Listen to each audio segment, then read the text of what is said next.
Hello friends, welcome to our YouTube channel computer study centre. हम पढ़ रहे हैं एमएस वर्ड के अंदर रिव्यू टैब। पिछले क्लास से हमने रिव्यू टैब को स्टार्ट किया है और रिव्यू टैब के हमने कुछ बेसिक ऑप्शन को भी स्टार्ट कर दिया था, जिसमें हमने समझा था स्पेलिंग एंड ग्रामर मिस्टेक को कैसे सुधारा जाएगा। थेजर्स क्या होता है? थेजर्स का मतलब सिनोनिम इंटोनिम्स होता है। एंड वर्ड काउंट, अगर हमने अपने डॉक्यूमेंट में काउंटिंग करना है कि हम अपने डॉक्यूमेंट में कितने वर्ड, कितने लाइन, कितने सेंटेंस हमने लिखा हुआ है, तो वो सब हम वर्ड काउंट की मदद से कर सकते हैं। ये सारा कहानी हमारा प्रीवियस वीडियो में कंप्लीट हो चुका था। आज के इस वीडियो लेक्चर में हम नेक्स्ट आगे के ऑप्शन को देखने वाले हैं। तो यहाँ पे कुछ ऑनलाइन कुछ ऑफलाइन वाले ऑप्शन हैं, हम इन सभी को समझेंगे। ये हम पढ़ रहे हैं एमएस वर्ड 2019 के हम वर्जन को सीख रहे हैं इस वीडियो लेक्चर में। यहाँ पे आपको ये ऑप्शन जो है ये देखने को मिल रहा है, जिसमें है रीड अलाउड। यहाँ पे ये क्या करता है कि हमारे डॉक्यूमेंट में अगर कुछ लिखा हुआ है तो उन सारे डॉक्यूमेंट्स को ये रीड करने का काम करता है। तो आगे हम इसको देखते हैं कैसे ये वर्क करता है। इसके कुछ सेटिंग्स भी हैं, इनके सेटिंग्स को भी हम देखने वाले हैं। ये बहुत ही इंटरेस्टिंग वीडियो होने वाला है, इसमें हम बहुत कुछ नया नया सीखने को मिलेगा। तो चलिए स्टार्ट करते हैं हम इस वीडियो को। अगर आप हमारे यूट्यूब चैनल पे पहली बार हैं तो हमारे इस चैनल को सब्सक्राइब करें और ये वीडियो आपको अच्छा लगे तो इसे लाइक ज़रूर करें। तो चलिए हम इसको देखते हैं। इसमें हमने कुछ रैंडमली डेटा इंसर्ट कर लिया है और इसको हम थोड़ा सा जूम करके देखते हैं, जो कि हमने रैंडम मेथड से इंसर्ट किया और इस मेथड को हम अक्सर यूज करते आ रहे हैं रैंडमली इंसर्ट करने के लिए। ओके, तो यहाँ पे ये हमने लिखा हुआ है वीडियो प्रोवाइड्स अ पावरफुल, कुछ हमने स्टेटमेंट ऑटोमेटिकली ऐड कर लिया। अब मैं इसको इस फीचर्स के थ्रू रीड करके आपको सुनवाना चाहूंगा। तो अब मैं साइलेंट हो जा रहा हूँ और मेरा सिस्टम अब इसको रीड करने वाला है। Okay, Way to help you prove your point. When you click online video, you can paste in the embed code for the video you want to add.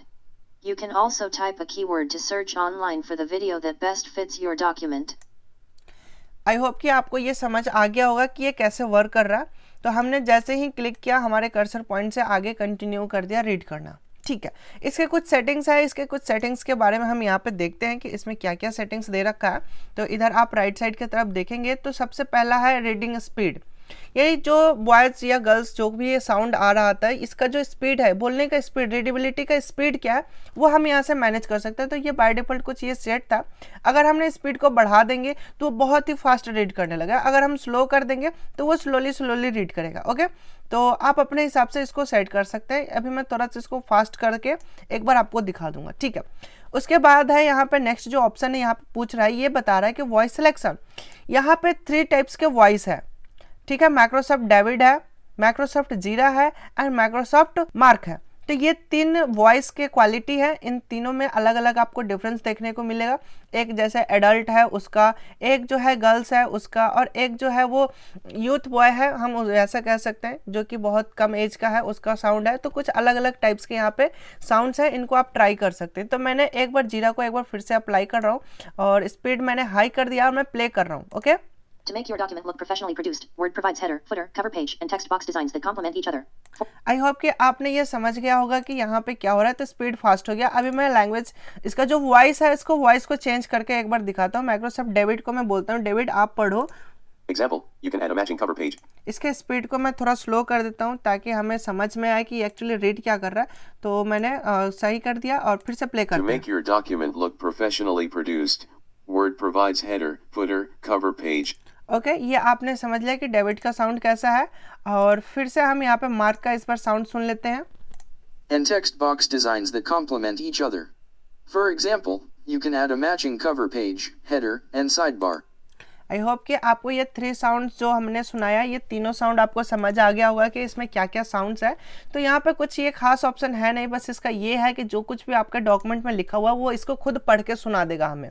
ठीक है, तो ये हमारा समझ आ चुका है, इसमें कुछ ज़्यादा एक्टिविटी है नहीं।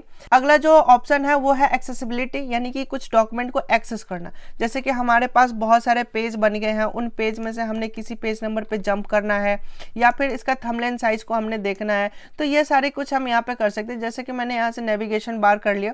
अगर हमारे और डॉक्यूमेंट में हेडिंग्स बने होते हैं तो यहाँ पे लेफ्ट साइड में हेडिंग का लिस्ट बन जाता। अगर पेज नंबर है तो यहाँ पे हमारे पास पेज है, लेकिन अभी हमारे पास एक ही पेज है, इसलिए यहाँ पे एक ही पेज दिख रहा है। और भी पेज बनाते तो और भी पेज यहाँ पे विजिबल हो जाते। तो ये कुछ खास नहीं है, ये हमारे पेज को एक्सेस करने के लिए एक्सेसिबिलिटी देता है। अगला जो ऑप्शन है ये बहुत ही इंपॉर्टेंट ऑप्शन है, जो कि है ट्रांसलेट। कभी कभी क्या होता है कि हमें कुछ ट्रांसलेशन की ज़रूरत पड़ जाता है, जैसे कि हमें कोई एक लैंग्वेज से दूसरे लैंग्वेज में ट्रांसलेट करना है। अब सपोज इंग्लिश है, इंग्लिश को मैंने हिंदी करना है, या फिर हिंदी है उसको इंग्लिश करना है, या फिर इंग्लिश में कोई डॉक्यूमेंट्स लिखा हुआ है उसको उर्दू में ट्रांसलेट करना है। कुछ अदर लैंग्वेज जो हम नहीं कर सकते वो सारे लैंग्वेज में हम यहाँ पर ट्रांसलेशन कर सकते हैं। अगर ट्रांसलेशन के फीचर्स को देखें तो इसमें आपसे दो ऑप्शन पूछता है। हमारे डॉक्यूमेंट के किसी एक पार्ट को यानी कि एक सेक्शन को, एक पैराग्राफ को ट्रांसलेट करना है तो उसके लिए हमने यूज करेंगे ट्रांसलेट सेक्शन। ओके, नेक्स्ट है ट्रांसलेट डॉक्यूमेंट। तो ट्रांसलेट डॉक्यूमेंट में एक्चुअली होता ये है कि पूरे के पूरे इंटायर डॉक्यूमेंट को ये ट्रांसलेट कर देता है और ट्रांसलेट करके एक न्यू पेज, न्यू फाइल हमारा बनाकर रेडी कर देता है। ओके, तो हम इसमें बारी बारी से दोनों को ट्राई करके देखते हैं क्योंकि ये इंपॉर्टेंट है। और हाँ, एक चीज़ ध्यान रखिएगा, ये ऑनलाइन काम करेगा। आपके सिस्टम में इंटरनेट कनेक्शन अवेलेबल होना चाहिए, जैसे कि अभी हमारे सिस्टम में इंटरनेट कनेक्शन है। ओके, ठीक है। तो अभी हम कोई सेक्शन को सिलेक्ट कर लेते हैं, जैसे कि हमने यहाँ पे फर्स्ट पैराग्राफ को सिलेक्ट कर लिया। इसके बाद हमने किया ट्रांसलेट सिलेक्शन। तो सिलेक्शन में जो भी सिलेक्टेड आइटम होगा वो यहाँ पर ट्रांसलेट होगा। तो इधर जो इसका लुक है इसका आप देख सकते हैं, मैंने थोड़ा जूम कर दिया। तो हमने सिलेक्शन किया है और एक है डॉक्यूमेंट। तो सिलेक्शन में एक्चुअली इतना जितना हमने सिलेक्ट किया हुआ है उतने टेक्स्ट यहाँ पे अपीयर हो चुके हैं। और यहाँ पे जो फ्रॉम लैंग्वेज है यानी कि स्टार्टिंग लैंग्वेज वो क्या है, इंग्लिश है। और किस लैंग्वेज में चेंज हुआ है तो यहाँ पे आप देख सकते हैं 2 में है हिंदी। अगर आप किसी दूसरे लैंग्वेज में चेंज करना चाहते हैं जैसे Gujarati, Greek language, German language, और भी यहाँ पे बहुत सारे लैंग्वेज है, जापानीज, कोरिया, बहुत सारे यहाँ पे लैंग्वेज है। आप किसी भी भाषा में चेंज कर सकते हैं, नेपाली है, उड़िया है, बहुत सारे यहाँ पे लैंग्वेज है। तो ये सब आप समझ रहे हैं, बट आपको क्या करना है, आपके सिस्टम में इंटरनेट अवेलेबल होना चाहिए तभी ये वर्क कर सकता है। ओके, आई होप कि यहाँ पे आप समझ सके होंगे। अगर हमने यहाँ इंसर्ट करेंगे तो जो भी हमारा सिलेक्टेड आइटम होगा उसके जगह पे ये क्या हो जाएगा, इंसर्ट हो जाएगा। जैसे मैंने यहाँ पे क्लिक किया तो अभी आप देख सकते हैं कि जो हमारा सिलेक्टेड था पैराग्राफ, उस पैराग्राफ जो इंग्लिश वाला था अब वो क्या बन चुका है, हिंदी बन चुका है। आई होप कि ये क्लियर हो चुका होगा। सिलेक्शन ट्रांसलेशन में क्या होता है कि किसी एक पार्ट को हमने यहाँ पे सिलेक्ट किया हुआ था और वो हमारा ट्रांसलेट हो चुका है। अगला जो ऑप्शन है वो है डॉक्यूमेंट। या तो हम यहाँ डॉक्यूमेंट कर सकते हैं या फिर हमारे पास जो विंडो अपीयर हुआ है यहाँ पे हम चल के डायरेक्ट डॉक्यूमेंट वाले ऑप्शन को चूज कर सकते हैं।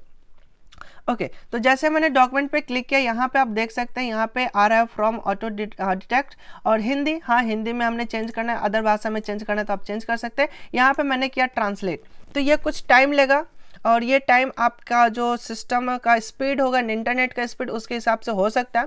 और यहाँ पे आप देखेंगे कि एक न्यू फाइल बन के तैयार हो चुका है और इस न्यू फाइल में पूरा का पूरा डॉक्यूमेंट हमारा कन्वर्ट हो चुका है। बिल्कुल हिंदी में सब कुछ स्पष्ट आपको दिख रहा है कि ये हमारा हिंदी में ट्रांसलेशन हो चुका है, हमें ज़्यादा मेहनत करने की ज़रूरत नहीं पड़ा। आई होप कि यहाँ पे आप क्लियर हो चुका होगा कि हमने रिव्यू टैब में ट्रांसलेशन भी कर सकते हैं। अगला जो है वो है लैंग्वेज, जो कि लैंग्वेज अभी हमने यूज़ नहीं करना। क्यों? क्योंकि जो हमारे सिस्टम का लैंग्वेज है उसमें हमने कोई चेंजेस नहीं करना होता है, इसलिए आप इसको चेंज ना ही करें तो ज़्यादा बेटर है। अगला जो ऑप्शन है वो है कमेंट। कमेंट का मतलब होता है कुछ टिप्पणी करना। टिप्पणी करना का मतलब क्या होता है कि हम आम चाल में बोलते हैं ना कि हमारे स्टेटस पे किसी ने कमेंट किया, हम अक्सर सोशल मीडिया पे फोटो अपलोड करते हैं, वो कमेंट करते हैं। तो कमेंट का मतलब होता है कि कुछ अपनी राय, कुछ अपनी मन की बात, कुछ भी अलग से कुछ कहना होता है तो वो हमने कमेंट में करते हैं। ठीक है, तो कमेंट का मतलब है कि कुछ छोटे मोटे कुछ बात बताना है तो हम कमेंट में कर सकते हैं। तो अभी मैं फिलहाल वो इंग्लिश वाला ही ऑन कर लेता हूँ यहाँ से। ठीक है, तो ये हमारा इंग्लिश वाला जो फाइल था इसको मैंने ऑन कर लिया। तो यहाँ पे मैंने देखा कि मेरे पास कुछ वर्ड्स है, जैसे कि ये वर्ड डॉक्यूमेंट है। ठीक है, और डॉक्यूमेंट के ऊपर मैं कुछ कमेंट करना चाहता हूँ या फिर यहाँ पे जो चार्ट लिखा हुआ है मैं इस चार्ट के ऊपर कमेंट करने वाला हूँ कि चार्ट का मतलब क्या होता है, मैं इसके बारे में कुछ कहना चाह रहा हूँ। तो इसके लिए हम करेंगे न्यू कमेंट। न्यू कमेंट का करते ही यहाँ पे आप देख सकते हैं कि एक यहाँ पे एक लाइनिंग आ चुका है जो कि यहाँ पे साइड में जगह दे दिया और ये हमें एक जगह दे रहा है कुछ स्टेटमेंट लिखने के लिए। और यहाँ पे कमेंट का टाइमिंग भी बता रहा है कि कितना देर पहले ये कमेंट किया है और किसने किया। तो सुनील कुमार ने कमेंट कर रहे हैं और क्या कमेंट कर रहे हैं, तो यहाँ पे मैं लिख रहा हूँ और मेरा वर्ड क्या है, तो चार्ट है ना। मैं एक बार देख लेता हूँ, चार्ट है। ठीक है, तो मैं लिख रहा हूँ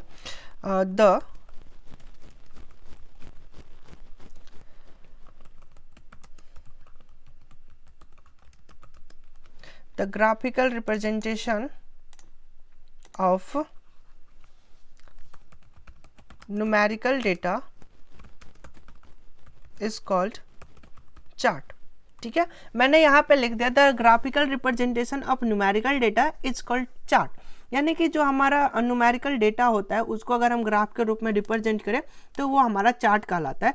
तो इसी चीज़ को मैंने कमेंट में लिख दिया। अब जो भी मन में है, जो भी आप कहना चाहते हैं किसी वर्ड के ऊपर, तो वह बात आप यहाँ पे कर सकते हैं। अगर कोई इसका रिप्लाई देना चाहे तो रिप्लाई भी कर सकता है, रिसॉल्व करना चाहे तो उसके जगह पे ये रिसॉल्व कर सकता है। ये यूज़र के ऊपर डिपेंड करता है कि अब ये क्या करना चाहता है। इसका यूज क्यों करते हैं, तो इसका यूज समझना है तो सबसे पहले हमने समझना होगा कि हम पढ़ क्या रहे हैं। हम पढ़ रहे हैं रिव्यू टैब। रिव्यू का मतलब होता है कि अगर कोई डॉक्यूमेंट बन के रेडी हो चुका है, अब उसको हम रीचेक कर रहे हैं, उसमें हमने एरर ढूंढ रहे हैं या फिर कोई भी प्रॉब्लम है तो उसको ढूंढ रहे हैं। सपोज मान लीजिए कि कोई ए नाम का लड़का है, उसने ये डॉक्यूमेंट बनाया और बी नाम के लड़के को दे दिया चेक करने के लिए। अब डॉक्यूमेंट्स तो ए का है, बी चेक कर रहा है, तो बी अपना जो भी कहना चाह रहा है वो डायरेक्ट इस डॉक्यूमेंट में चेंजेस नहीं कर सकता। तो उसके लिए ये प्रावधान निकाला गया कि एक साइड में कुछ जगह दे दे, एक जिसको हम कमेंट कहेंगे। अब जो बी लड़का है वो क्या करेगा, वो कुछ कमेंट में अपनी बात कह देगा, ठीक है। अब जब ए के पास ये फाइल पहुंचेगा तो वो इसको चेक करेगा और देखेगा कि नहीं, बी ने कुछ अच्छा सुझाव दिया है, उसको चेंज करना चाहिए तो उसको चेंज किया जाएगा, अदरवाइज उसको डिलीट कर देंगे। ये तो हमारे ऊपर डिपेंड करता है कि हम क्या करते हैं, ठीक है। तो यहाँ पे हम एक के साथ बहुत सारे कमेंट यूज कर सकते हैं। जैसे कि हमने नीड को सिलेक्ट किया, नीड पे हमने एक और कमेंट लगाया। यहाँ पे मैं कुछ डमी डेटा भर देता हूँ, ऐसे ही कुछ एबीसीडी भर दिया, तो ये हमने 2 कमेंट बना लिए। अब हमने कमेंट को नेक्स्ट करना है, प्रीवियस करना है, तो यहाँ से हम डायरेक्टली जंप कर सकते हैं। जूम थोड़ा और कम कर लेते हैं, ठीक है। अभी आप देखेंगे कि जो हमारा कमेंट है, कमेंट कौन सा हाईलाइट हो रहा है, तो इस तरह से हम नेक्स्ट प्रीवियस करके यूज कर सकते हैं। अगर हमने किसी को डिलीट करना है, जैसे कि ये लास्ट वाला जो नीचे वाला है उसको डिलीट करना है, तो हमने डिलीट पे किया, डिलीट कमेंट, तो ये हमारा कमेंट जो नीचे वाला था वो डिलीट हो चुका है।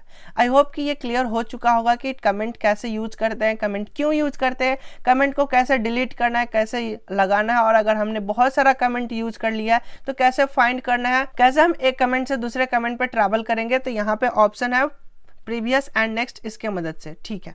तो आज के इस वीडियो लेक्चर में हमने समझा अपने डॉक्यूमेंट को अगर असिस्टेंट के द्वारा पढ़वाना है तो हम कैसे पढ़वा सकते हैं हमारे डॉक्यूमेंट को। अब हमें पढ़ने की जरूरत नहीं है, हमारा असिस्टेंट पढ़ेगा, जो कि एक MS ऑफिस के अंदर एक न्यू फीचर ऐड हुआ है, ठीक है।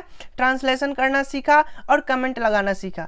आई होप कि ये वीडियो आपको बहुत ही मजा आया होगा, इसमें बहुत कुछ नया सीखने को मिला होगा। अगर ये वीडियो आपको पसंद आया है तो इस वीडियो को एक लाइक करें। अगर आप हमारे चैनल पे पहली बार आए हैं तो हमारे इस चैनल को सब्सक्राइब करें और बेल आइकन दबाना ना भूलें, क्योंकि इस टाइप का जब भी नई वीडियो अपलोड होगा नोटिफिकेशन सबसे पहले आपके पास पहुंचेगा। Thanks for watching this video. और इस वीडियो को आप ज्यादा से ज्यादा लोगों तक शेयर करें ताकि वो भी फ्री में एडवांस MS वर्ड सीख सके। Thanks for watching this video.